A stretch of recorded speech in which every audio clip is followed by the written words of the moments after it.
Hello and welcome. We are picking up today in our journey through Exodus at chapter 8.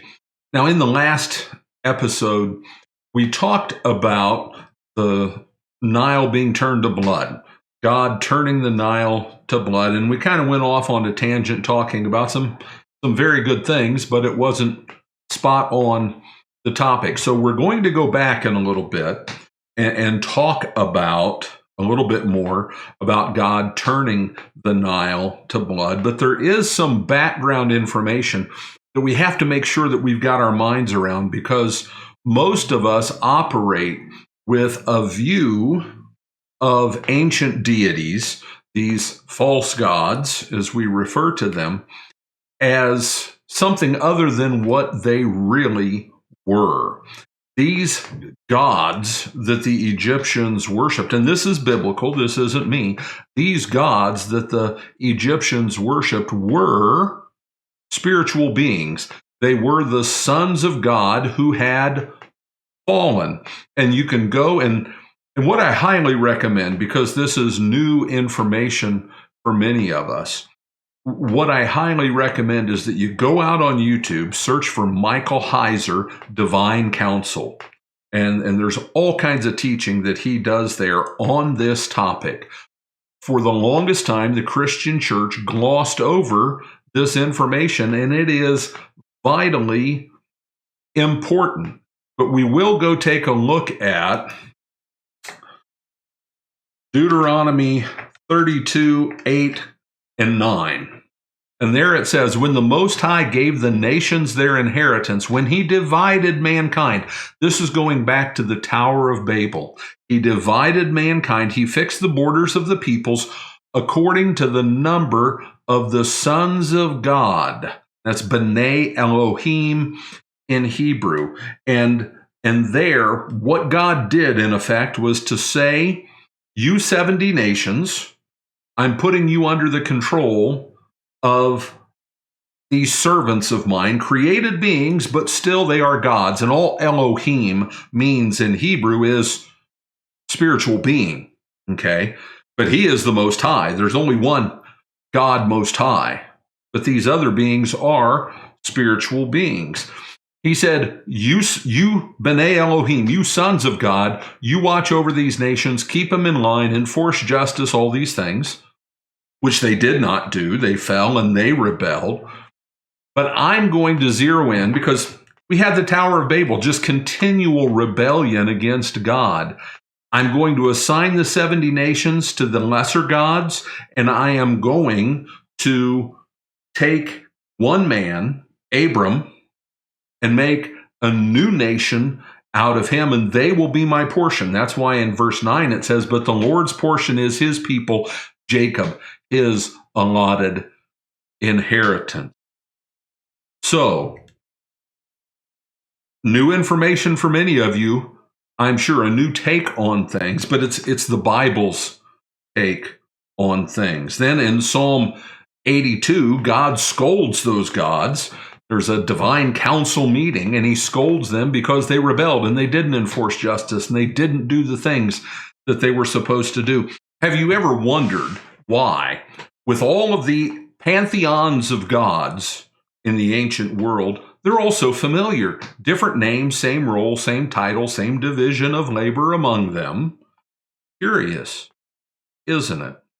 So, what we need to understand, what is most significant for this showdown of God with the gods of Egypt, he is taking on real divine beings, lesser gods who have rebelled against him. That is, the Egyptians believed that Pharaoh was Horus incarnate, that Horus dwelled within Pharaoh. That's what they believed. And when God talks about laying waste, he talks about outdoing those gods, smashing them as though they are real entities, because they were.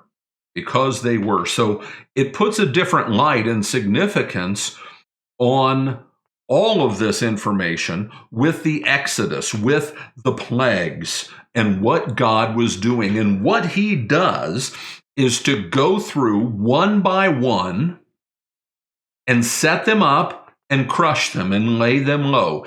He humiliates them. He undoes them.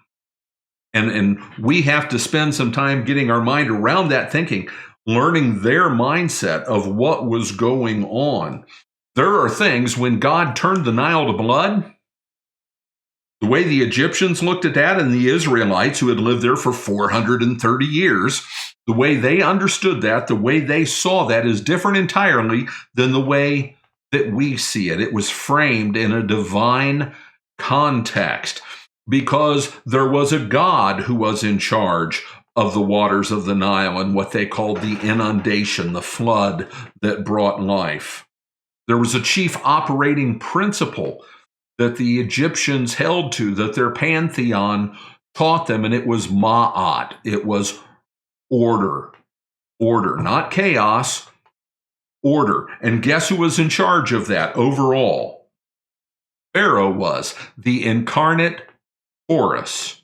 And if Pharaoh wasn't doing his job, if this earthly representation, dwelling place, if you will, of Horus wasn't up to the job, they would depose him and get another one with whom the gods were more pleased. Gives a different take altogether on the humiliation Joseph saved his Pharaoh from way back 430 years before.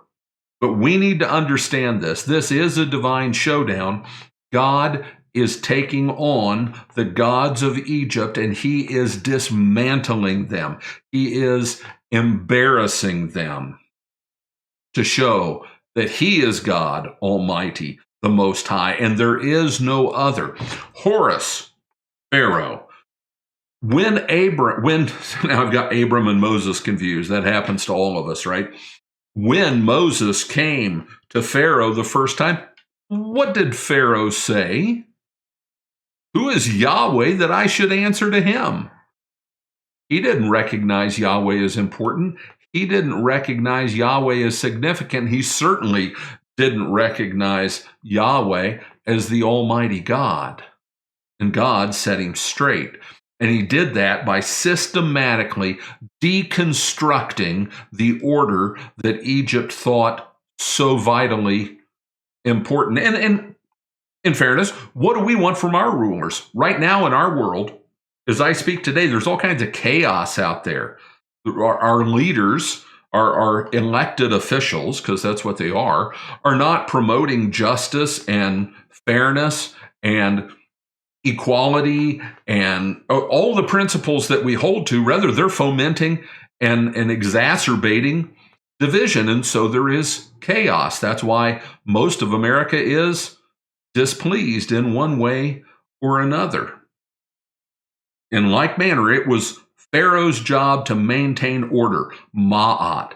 And God was going to come through, Yahweh was going to come through, and with these deities, and we'll talk about them in order, one by one, punch them around, smack them down, and throw them aside. That's exactly what is going to go on, and we'll get into that in more detail. The second plague, frogs. And again, there's so much more to the Egyptians with this than there is to us. Frogs are just frogs. There's more to it. Then the Lord said to Moses, "Go into Pharaoh and say to him, 'Thus says Yahweh.'" And just so you know, every time it says Lord with the small caps, it's Yahweh. I'm not going to read Lord because it's not what it says. He's saying, I am who I am. I am he who causes to be. That's what his name means. And Lord come up with was that construction, that way of recognizing God's name wasn't used until well after the time of Christ, and I'm not going to bow to it. Thus says Yahweh, "Let my people go, that they may serve me. But if you refuse to let them go, behold, I will plague your country with frogs." Reminder again, no one ever told Pharaoh what to do. No one. He'd never had someone tell him what to do, ever, except for his father, when his father was Pharaoh. No one told Pharaoh what to do. And this nobody leader of slaves, Moses, is coming in and speaking for this Yahweh that he doesn't recognize and acknowledge and telling him what to do. Your country will be covered with frogs. The Nile shall swarm with frogs and shall come up into, and look what I have highlighted here, just to make it very clear what he is doing. The emphasis. Oftentimes, if there's a repeated preposition, it's very important, and we need to pay attention. But this was going to happen to the Egyptians and their homes, not the Israelites, not the Hebrews. They will come up to your houses and your bedroom and on your bed and into your houses of your servants and your people and onto your ovens and your kneading bowls. The frog shall come up on you and your people and on all your servants. Kind of a disgusting picture. And the Lord said to Moses, say to Aaron, stretch out your hand with your staff over the rivers, over the canals and over the pools, and make frogs come up out of the land of Egypt. Divine power at work here. So Aaron stretched out his hand over the waters of Egypt, and the frogs came up and covered the land of Egypt. But the magicians did the same by their secret arts and made frogs come up on the land of Egypt. Quick note, a couple important things here. First, it says magicians. These guys, we think magicians and we think of a guy pulling a rabbit out of a hat or silk scarves out of a pocket. No, these were lector priests. They were important, mighty players in how the cult of worship went on. And they served Pharaoh. They served on Pharaoh's behalf. They were the wise men, the sages, but they were also spiritual experts. Okay? They weren't what you think of or I think of as magicians. They were lector priests. And what power did they have? They did have power. Why? Because they served divine beings who could do spectacular things. But all they could do, here's the problem. We've got 1 trillion frogs all over Egypt. Oh man, what a mess. What were the priests able to do? Make more frogs. Well, that didn't exactly help. How about making them disappear? They did not have the power to undo what Yahweh, he who causes to be, had done. Humiliation, humiliation, humiliation. They're put in their place. They tried to do something. All they could do was make it worse. Pharaoh called Moses and Aaron and said, plead with the Lord to take away the frogs from me and from my people, and I will let the people go to sacrifice to the Lord. Moses said to Pharaoh, be pleased to command me when I am to plead for you and for your servants and for your people, that the frogs may be cut off from your houses and be left only in the Nile. Notice what Pharaoh does. He asks Moses to plead with Yahweh to take the frogs away from me and my house. He is abasing himself. He is humiliated. He's never had to ask for help like this before. Big part of what's going on here. And he said, tomorrow, Moses said, be it as you say, so that you may know that there is no one like the Lord our God, no one like Yahweh, our God. He's way bigger than you. He's way bigger than all the gods that you worship. Very clear. When this happens, Yahweh is the one who caused it to be. The frog shall go away from you and your houses and your servants and your people. They shall be left only in the Nile. So Moses went out from Pharaoh, and Moses cried to the Lord about the frogs as he had agreed with Pharaoh, so Yahweh. And Yahweh did according to the word of Moses. God keeps his word. He says he's going to do something. He does it. Pharaoh lies. He says something and then he doesn't follow through. That's working from a position of weakness. If you have all the strength, all the might, and all the power, there is no need to lie. Lying comes from fear. Of whom could Yahweh be afraid? The frogs died out in the houses and the courtyards and the fields, and they gathered them together in heaps, and the land stank.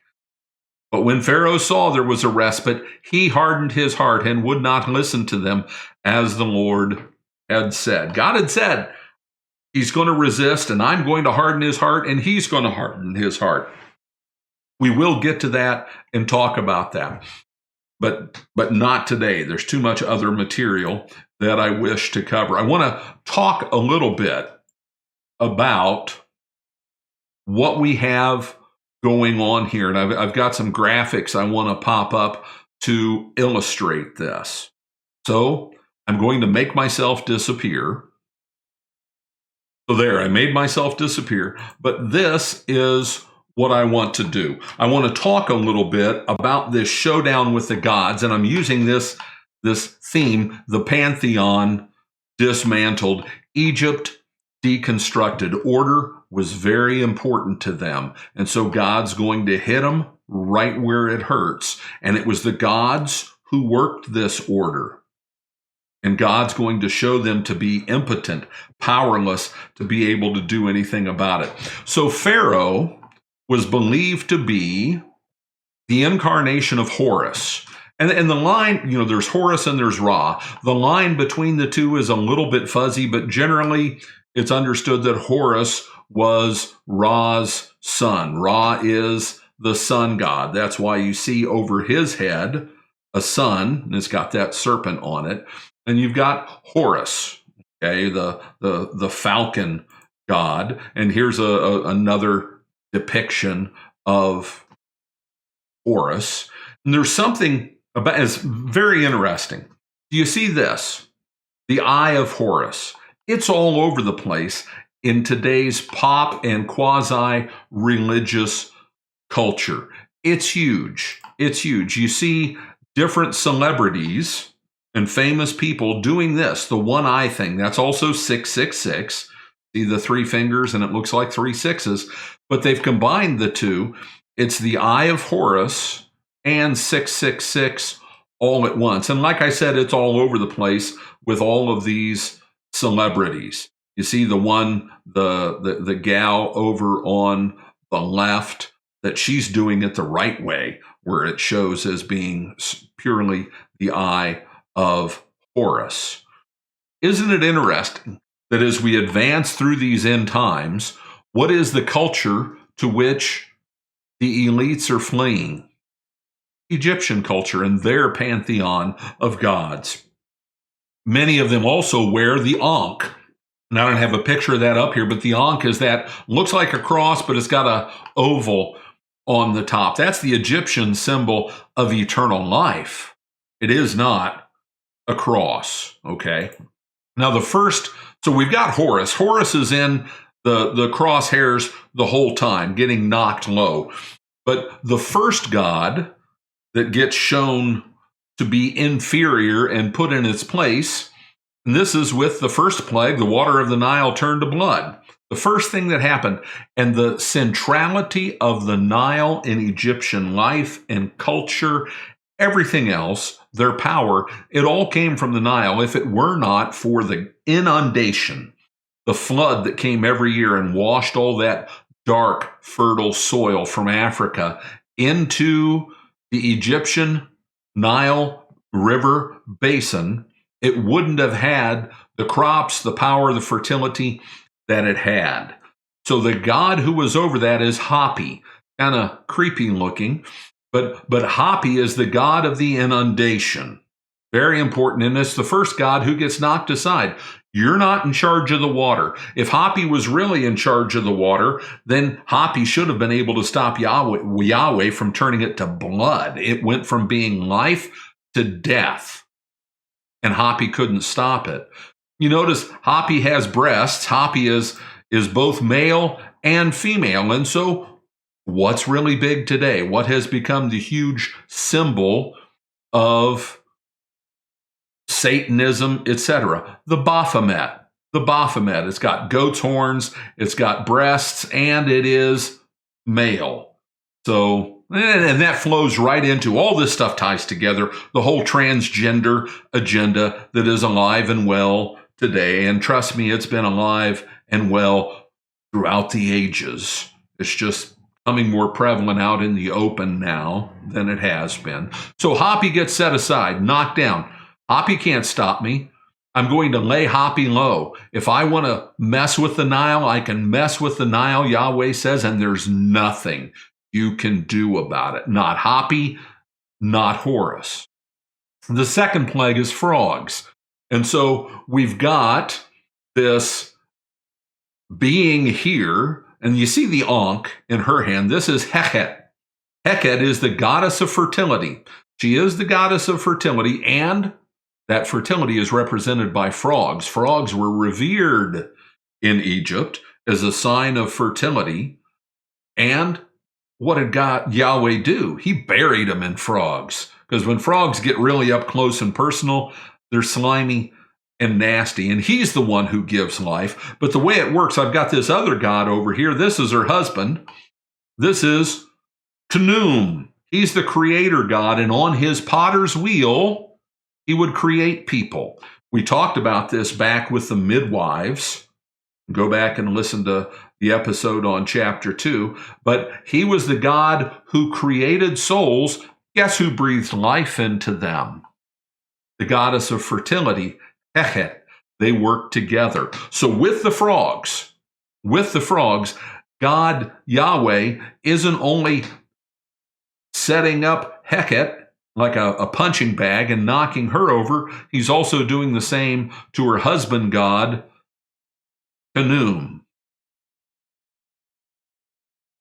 We're going to go ahead and jump ahead because we haven't gotten to the gnats and the flies yet, but we will. The third plague is gnats. The fourth plague is flies. And with both of these, he is attacking and picking on the same god. And that god is Khepri. Khepri was a subordinate of Ra, but he was the god of the skies, the god of flying things, like gnats and mosquitoes and flies. But he was also a warrior god. So they thought of him, we think of gnats and flies and those things, and it's not scary and impressive. To them, he was a powerful god, a powerful being. And that's why this more modern depiction here of him shows him that way. So thus far, we've got these three gods. And while we can talk about Heket and Khepri and Khnum getting picked on and knocked over, with every one of them, it goes right back to Horus, to Pharaoh. Pharaoh, the incarnation of Horus. So with each one of these attacks, these gods are made to look small, weak, vacillating, impotent, and they just flit and disappear away. So we're back here to the text. So we just looked at the God who is the God of the flies, Lord of the flies, if you will, Khepri. Then the Lord said to Moses, say to Aaron, stretch out your staff and strike the dust of the earth so that it may become gnats. If he's striking the dust of the earth, how many gnats do you think there were? Have you ever been in a place, perhaps in a barn? I'm thinking back when I was young working on the farm and we'd have fly problems, gnat problems with the livestock. Just swarms of them where literally they're flying up your nose and your ears. It's horrible to think of. And trust me, it's horrible to have happen. But if he turns all the dust into gnats, how many gnats do you think that is? In all the land of Egypt. And they did so. Aaron stretched out his hand with his staff and struck the dust of the earth, and there were gnats on man and beast. All the dust of the earth became gnats in all the land of Egypt. And as bad as that sounds, and it is, and it's going to get worse, as bad as that sounds, there's more to it when you understand some cultural points in their society, in their worldview, in their scheme of things. And understand that for them, there was not a line of demarcation between religion and the state. It was all one. The ruler was the high priest. In this case, he was Horus incarnate.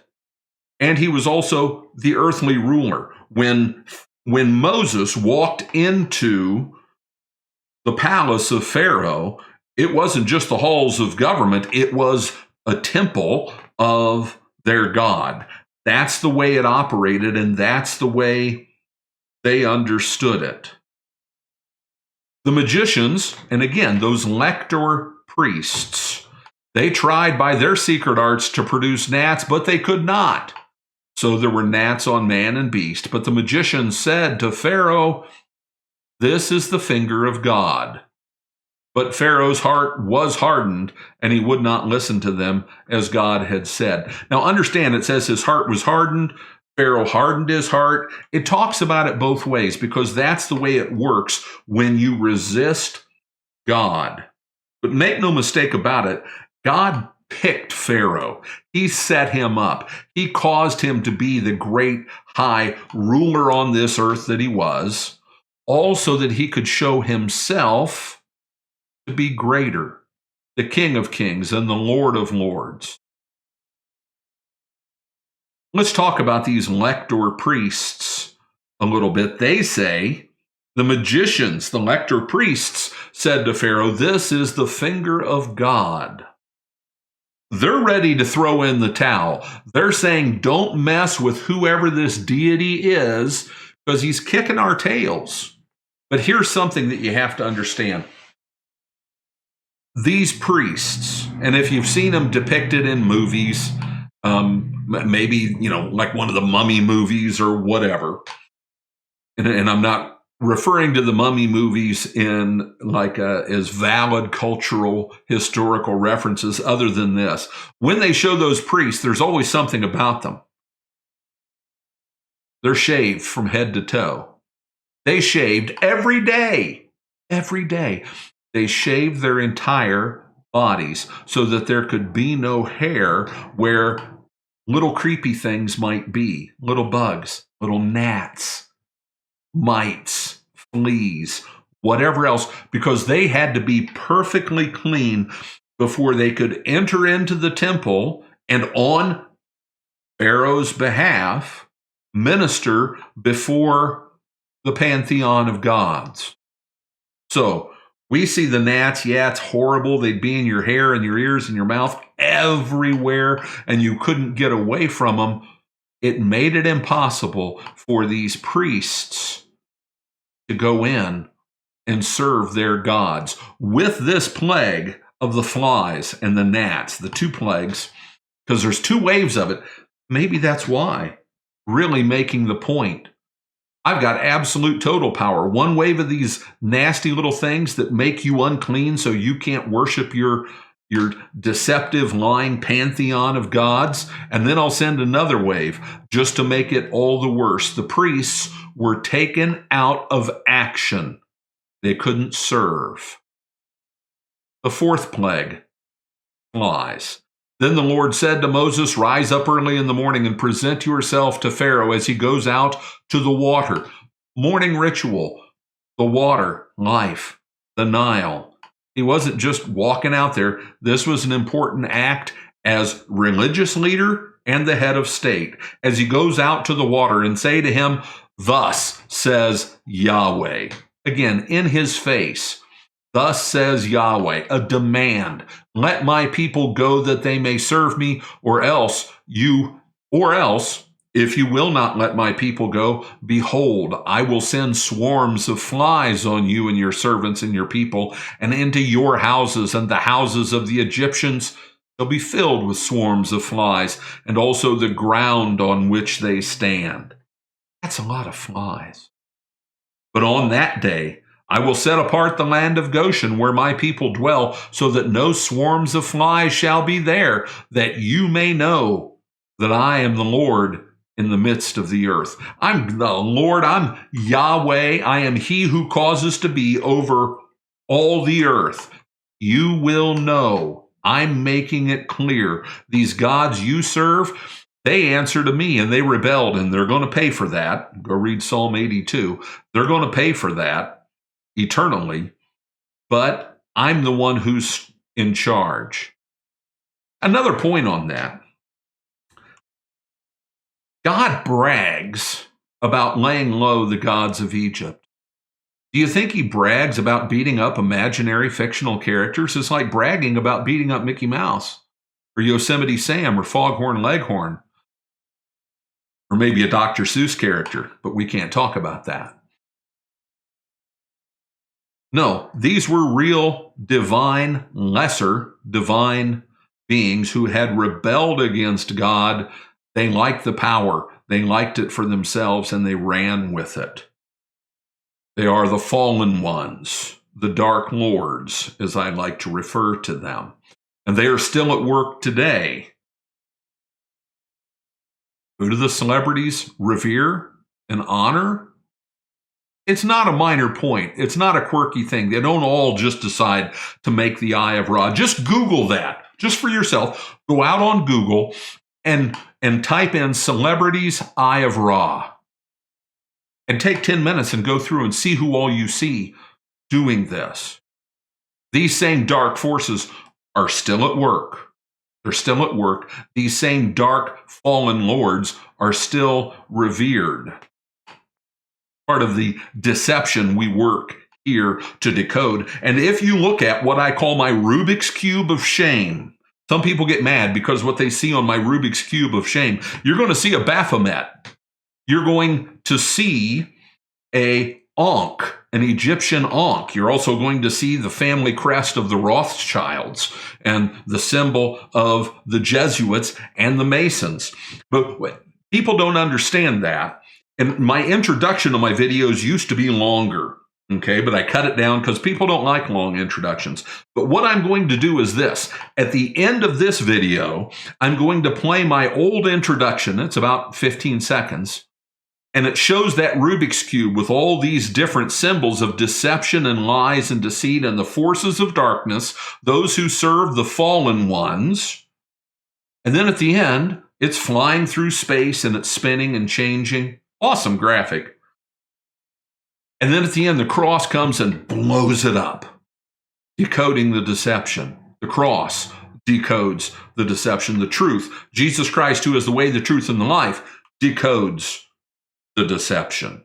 So I'm going to attach that. I'll play it at the end of this video. So there, now you got a reason to watch the whole thing. Thus I will put division between my people and your people tomorrow. This sign shall happen. And the Lord did so. What the Lord says, what Yahweh says he's going to do, he does.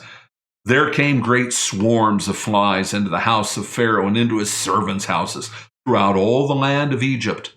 The land was ruined by the swarms of flies. Ma'at, order, undone, undone, a mess. Flies leave a mess behind, and they also bite because there's nothing else for them to eat. Then Pharaoh called Moses and Aaron and said, Go, get out of here. Go, sacrifice to your God within the land.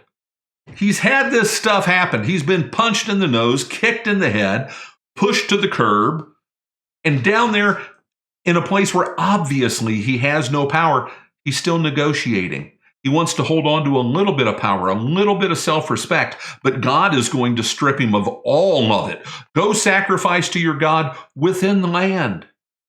He'll let him go, but only so far. But Moses said it would not be right to do so, for the offerings we shall sacrifice to the Yahweh our God are an abomination to the Egyptians. If we sacrifice offerings abominable to the Egyptians before their eyes, will they not stone us? We must go 3 days' journey into the wilderness and sacrifice to the Lord our God as he tells us. This whole thing about a 3 days' journey is very interesting, and we'll get to it at Mount Sinai. But until then, I'm just going to tease. So Pharaoh said, I will let you go to sacrifice to the Lord your God in the wilderness, only you must not go far away. Plead for me. He's powerless. He's got blood running from his nose. He's got a contusion on his head. He's got teeth broken. And he's saying, plead for me. God is laying him low. Then Moses said, Behold, I am going out from you, and I will plead with the Lord that the swarms of flies may depart from Pharaoh, from his servants, and from his people tomorrow. Now get this. Only let not Pharaoh cheat again by not letting the people go to sacrifice to Yahweh. Moses is rebuking him.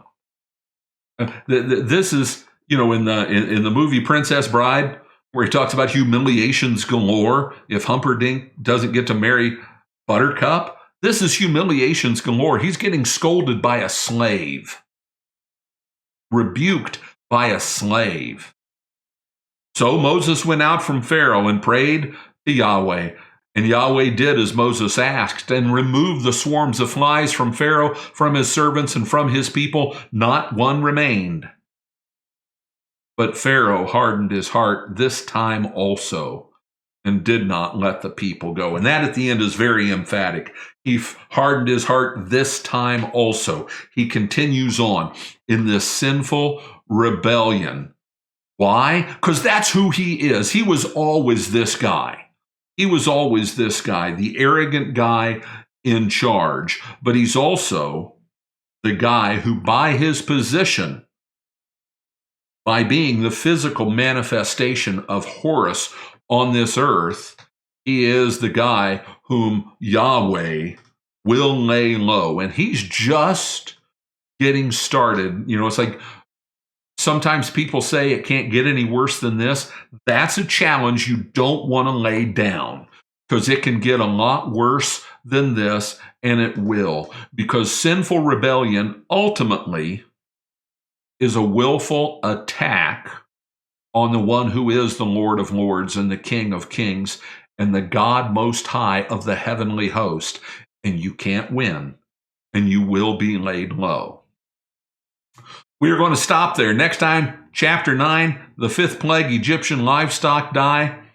I am going to immediately, before the little thing I play at the end, asking you to like and subscribe and share. And I do ask that, really. You don't understand how significant it is if you share this video. The search engines see that, and it tells them, hey, there's something going on here. So like, subscribe, share, and it helps us put the word out there. All we're trying to do is proclaim God's truth. And I can talk and talk, and I can put this stuff out there. I need your help to share it. I need your help to spread it. So I hope you'll do that. I'm going to play that intro so you can see my Rubik's Cube of shame get crushed. God bless, and have a great day.